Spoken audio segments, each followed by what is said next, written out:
Elizabeth بیتھوری Hungary کی شہزادی، Hungary میں ممتاز عیسائی بادشاہ کی بیٹی تھی، جس کے خاندان نے ٹرانسلوانیا پر 16ویں اور 17ویں صدی میں حکومت کی۔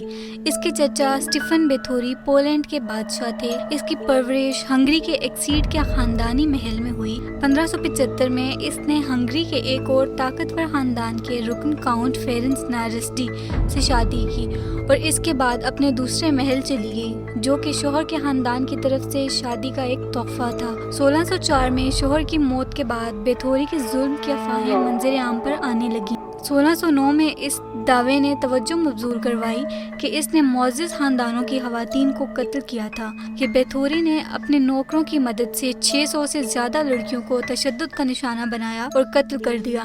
اس نے ایسا کیوں کیا، یہ بات دلچسپ ہے۔ بیتھوری ایک طاقتور خاتون تھی جو اپنی خوبصورتی کو برقرار رکھنے کے لیے جوان لڑکیوں کے خون سے نہاتی تھی، کیونکہ اس کا ماننا تھا کہ ایسا کرنے سے یہ ہمیشہ جوان اور زندہ رہے گی۔ اس نے سینکڑوں لڑکیوں کو قتل کرنے کے بعد ان کا خون نکال کر تاریخ میں سفاکیت کی ایسی مثال دی جو ہلاکو خان کے ہاں بھی نہیں ملتی۔